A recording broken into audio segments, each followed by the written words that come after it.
महात्मा बोले नहीं भैया, सिक्के में कोई ताकत नहीं है, ताकत तो विश्वास में है, तुम्हारा विश्वास बड़ी चीज थी। नहीं महाराज सिक्का दो।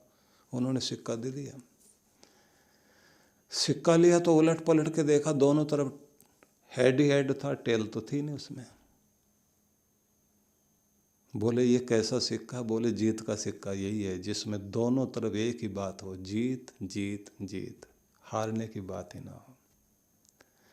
जिस मन में जीत का विश्वास है वो जीतेगा, और जिस मन में ये पता नहीं हारेंगे या जीतेंगे, हारेंगे या जीतेंगे, घड़ी के पेंडुलम की तरह मन इधर भी जा रहा है, इधर भी जा रहा है, इधर भी जा रहा है, तो आप जीत नहीं सकते। श्री कृष्ण ये कहते हैं कि ये मन बहुत बड़ी ताकत है, जहाँ जहाँ भी जाएगा, हार में भी जाएगा, जीत में भी जाएगा, तुमने इसको क्या करना? वहाँ से हटाओ जहाँ तुम इसको नहीं ले जाना चाहते, वहाँ से हटाओ जहाँ तुम इसको नहीं बैठाना चाहते, वहाँ लेकर के आओ जहाँ पर तुम इसको लगा देना चाहते हो। और अगर हो सके तो सब जगह से हटा करके इसे अपनी आत्मा में लेकर के आओ, जहाँ तुम्हारा विश्वास, तुम्हारी शक्ति बसती है।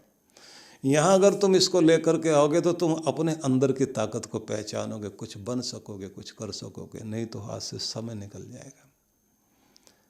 समय कौन सा, मतलब ये अवसर, ये जिंदगी का अवसर हाथ से निकल जाएगा। इसलिए ये बात ध्यान रख लीजिए कि मन का स्वामी होने के लिए इसको आपके वश में होना चाहिए। मन का स्वामी होने के लिए आपको इस पर कंट्रोल करना आना चाहिए। और कमाल की बात एक और है,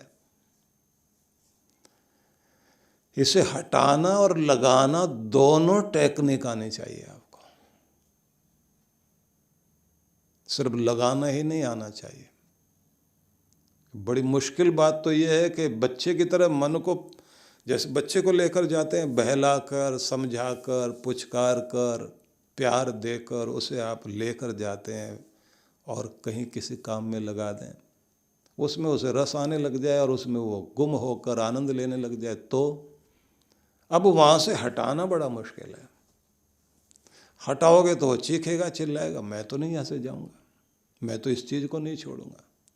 बच्चे की तरह ये आपका मन है, या तो ये पकड़ेगा नहीं किसी चीज़ को, बड़ा समझा के, तरीके से बहका कर, फुसला कर आप इसको लेकर जाएंगे, रुचि दिलाएंगे किसी चीज़ में, ये लग जाए, लग जाने के बाद में वहाँ टिका रहे, ये भी बड़ा मुश्किल होता है। लेकिन जब इसे रस आने लग जाता है किसी चीज़ में और ये रसपूर्ण होकर के किसी काम को करने लग जाए, तो फिर कहते हैं कि उसमें देर तक टिका रहे, फिर वहाँ से हटता नहीं।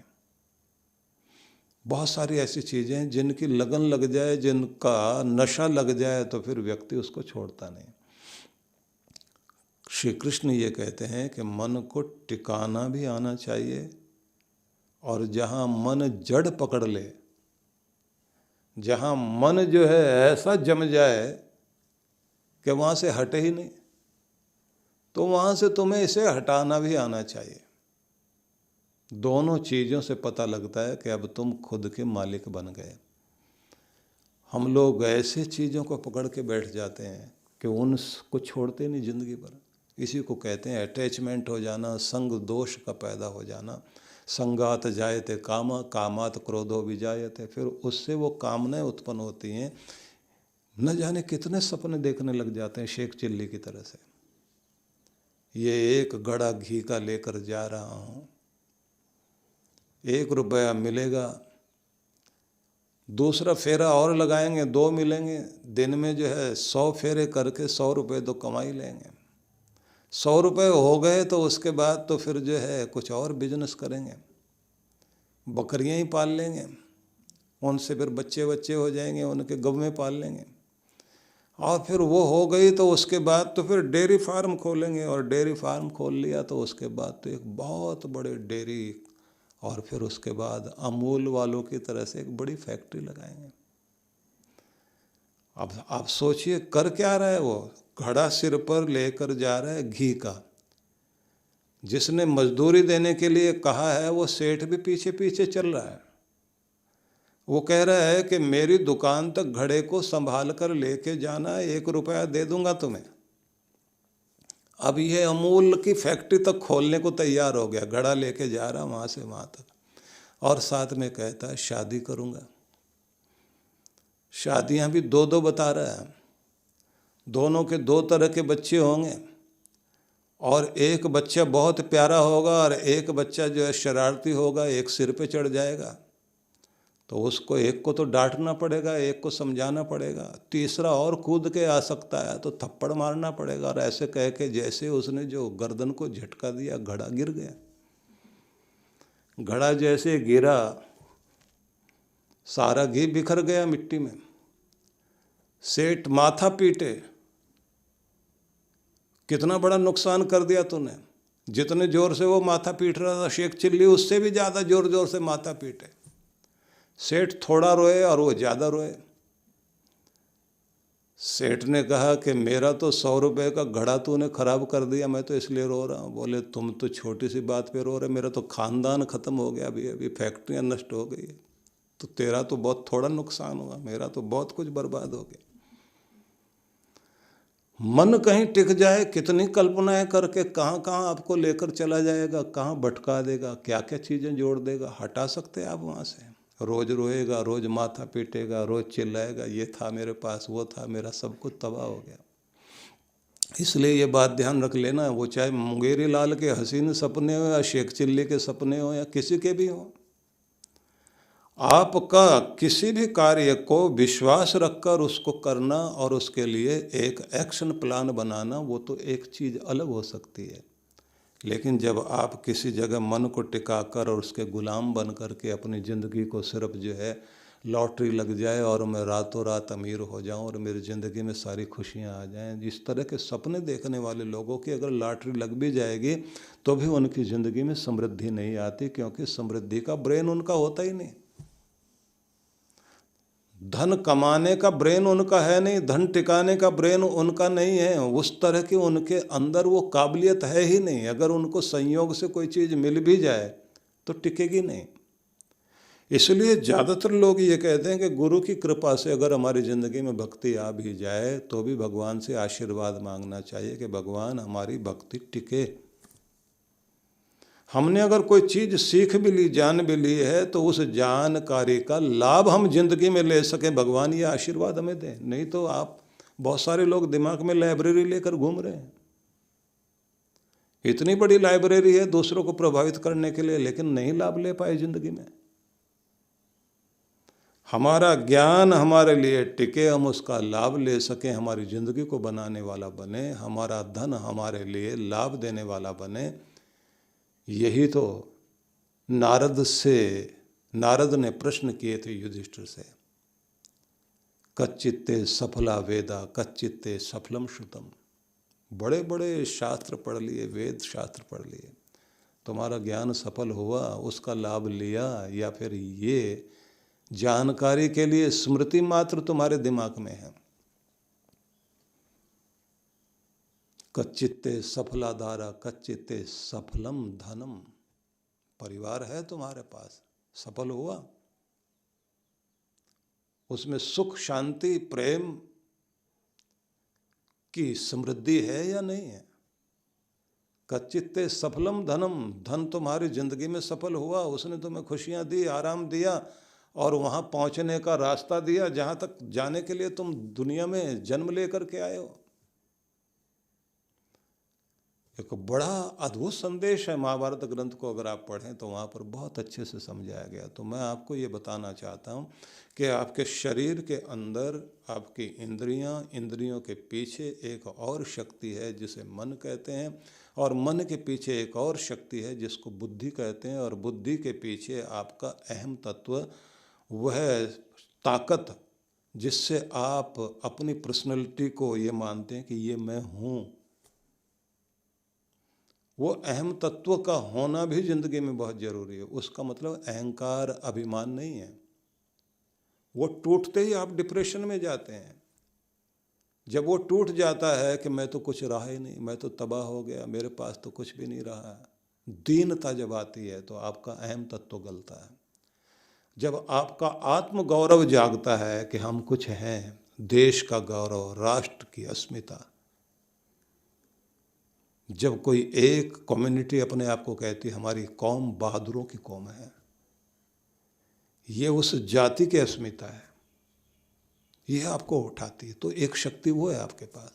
इन चारों को मिलाकर के बनता है अंतःकरण चतुष्टय। ये आपके व्यक्तित्व को गढ़ता है। इनके पीछे है आपकी आत्मा।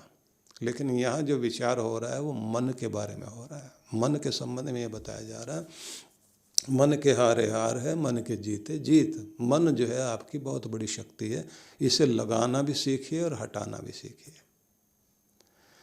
इसका लाभ लेने वाले बन जाओ। और मन को सबसे ज़्यादा एक चीज़ से जोड़ना चाहिए कि मन जो है वो संतुलित रहे। मन को एकाग्र करना सीखें, प्रैक्टिस करें इस बात की कि कहीं भी मन टिकाना आ जाए। मन को शांत रखना सीखें। मन को के अंदर प्रसन्नता की भावना को जागृत करना भी सीखें। मन उदास नहीं होना चाहिए। जो व्यक्ति का मन जब टूटता है, मन का बल खत्म हो जाता है, मनोबल जब आदमी का गिरता है, मन की ताकत जब गिरती है, तो बहुत कुछ विनाश होता है। आजकल सब जगह एक ही चीज़ खड़ी हो गई है। जैसे अभी कोरोना चल रहा है, अभी एक फाउची नाम के जो है वैज्ञानिक हैं जो अमेरिका में, जिन्होंने घोषणा कर दी है कि महामारी के 5 चरण होते हैं। अभी इसका एक चरण चल रहा है, 4 बाकी हैं। अब सुनते ही जो है क्या होगा। बहुत लोगों ने तो सुनते ही जो है जूता निकाल लिया, जो टीवी पे मारने को तैयार थे कि ये खबर देने की ज़रूरत क्या थी। वो लोग अच्छे लग रहे थे जो ये कह रहे थे कि वह ये ख़त्म होने ही वाला है। क्योंकि एक खबर सुनने के बाद आपका मनोबल कितना टूटता है। जिन लोगों ने कहा कि कलयुग में ये हो रहा है, और अभी तो 5000 साल ही शुरू हुए हैं, ख़त्म हुए हैं। 4,32,000 साल का कलयुग है, अभी तो तुमने देखा ही क्या है। आदमी कानों पर हाथ लगाता, महाराज ये ज्ञान देने की जरूरत ही क्या थी। आपका मनोबल कहीं भी किसी भी घटना से टूट जाए तब आप स्थिर नहीं रह पाते। और जब आप अपना मनोबल बनाते हैं तब क्या कहते हैं, जिसने अब तक निभाया आगे भी निभाएगा, जिसने अब तक दिया है वो आगे भी देगा, जिसने आज तक रक्षा की है वो आगे भी रक्षा करेगा। जो चींटी को भी देता है और हाथी को भी देता है तो वो मुझे भी दे रहा है। वो सबका मालिक है। मेरा भरोसा तो उसके साथ है। त्रिशूल जिसके हाथ में है, उस त्रिशूल में 3 तरह के शूल, 3 तरह के दर्द, 3 तरह की पीड़ाएं संसार में फैली हुई हैं। महामारी भी उसमें से एक है। तो हम उसी की शरण में क्यों ना जाएं जो इसको पकड़ करके बैठा हुआ है। और जो वो पकड़ के बैठा है तो जिस पर उसका हाथ है उसको दुनिया में कोई भी चोट नहीं पहुंचा सकता, सुरक्षित रहेगा। और इसका एक ही अर्थ निकलता है। अब मनोबल मजबूत करना है तो संदेश क्या आया कि भैया बीमारी अपनी जगह रहेगी। आपके पास दवा काम करे ना करे, आपके पास आपका मनोबल काम करेगा और आपके शरीर के इम्यूनिटी पावर जो है ना वो काम करेगी। आपको नियम में रहना, आपको ठीक से खाना पीना है, आपको अपनी इम्यूनिटी पर ध्यान देना है। अपनी तिजोरी भरने से ज़्यादा अपने अंदर की शक्ति को जागृत रखना है। योग करिए, प्राणायाम कीजिए, ध्यान कीजिए, भक्ति कीजिए और तन करके चलिए। थोड़ा परहेज करिए, बाकी महामारी अपनी जगह कूदती रहे, फांदती रहे, कुछ भी कर ले, आपका कुछ नहीं बिगाड़ सकती। तो इससे हुआ क्या, मनोबल मजबूत और आपके नियम शुरू हो गए और आपकी ज़िंदगी सफल हो गई। कृष्ण यही कहते हैं, मन जहाँ भटक रहा है हटाओ वहाँ से और लेकर के और अपने भीतर लगा करके जीतना सीख जाओ और उसे जीतो जिसको पाने के लिए तुम दुनिया में आए। वो क्या है? एक शाश्वत तलाश है खुशी की जो सबको है। अपनी खुशी को ढूंढो, अपनी खुशी और अपने आनंद की तरफ चलना शुरू करो। और उसके लिए क्या करना पड़ेगा? तो कहते हैं 5 अग्नि हैं दुनिया में जिनका पूजन, जिनका पोषण करना चाहिए। उससे क्या होगा? बोले आप अपनी ज़िंदगी को बनाएंगे और कृपाओं को अपने साथ जोड़ेंगे। आपके चारों तरफ एक कवच बनेगा। वो कवच जो है आपका सुरक्षा कवच होगा। वो सुरक्षा कवच धर्म का कवच होगा, वो कृपाओं का कवच होगा, वो आपको सुरक्षित करता है, वो आपको बचा करके चलता है कि मेरे भाग्य ने तो मुझे उठा करके गिराया था, लेकिन गिरते गिरते जो अचानक बचा हूँ तो कोई हाथ था जो आकर मुझे संभाल कर गया है, वो वही कवच है। यहीं पर गुरु की कृपा काम करती है, यहीं पितरों की कृपा काम करती है, यहीं पर आपका यज्ञ याग काम करता है, यहीं पर आपका दान पुण्य काम करता है, यहीं आपकी साधना काम करती है।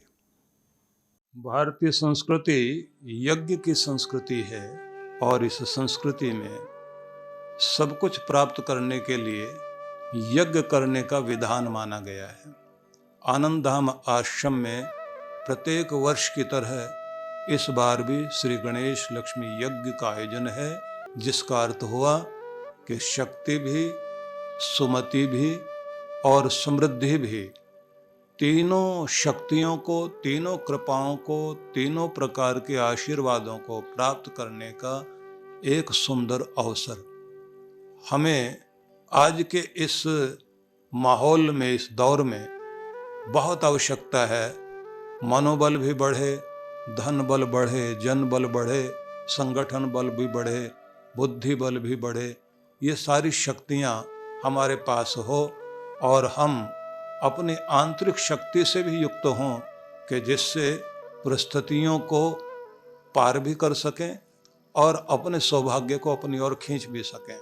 जीवन में सुख, समृद्धि, धन धान्य, इस सब की भी अभिवृद्धि हो, लेकिन साथ साथ में वह सुमति बनी रहे जिसके द्वारा हम इस सब का लाभ ले सकें। तो इसके लिए आवश्यक है कि जब कोई और विधि काम न आए, न जप काम आए, न हमारी प्रार्थना काम आए, न कोई अनुष्ठान काम आए, तब आखिर में माना जाता है कि यज्ञ किया जाना चाहिए। तो यज्ञ करने के लिए फिर ऐसा अवसर जहाँ यज्ञों के द्वारा आहुति हर दिन दी जाती है, ऐसा स्थान, ऐसी तपोभूमि, ऐसी यज्ञ भूमि, आनंद धाम की भूमि, जहाँ पर हमारे वटुक ब्रह्मचारी हर दिन यज्ञ करते हैं, जहाँ पर हर दिन पाठ होता है, हर दिन भगवान का अभिषेक होता है, हर दिन ही यहाँ साधना होती है।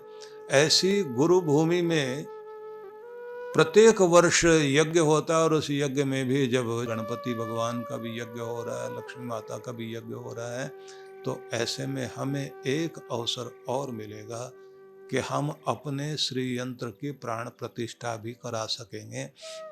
और जो हमारे पहले से ही हमारे पास श्री यंत्र हैं, उनको और जागृत करते हुए संकल्पित यजमान भी बनकर अपनी आहुति दे सकते हैं। एक सुंदर महान अवसर है जिसका लाभ हमें लेना ही चाहिए। और ये भी हम मानकर चलें कि इस यज्ञ के द्वारा ही, अग्नि पूजा के द्वारा ही हम अपने समस्त देवताओं को प्रसन्न कर सकते हैं, क्योंकि कहा गया है स्वर्ग कामो यजेत, स्वर्ग के कामना वाले व्यक्ति को यजन करना चाहिए। और यज्ञो वै विष्णु, भगवान का रूप ही यज्ञ है।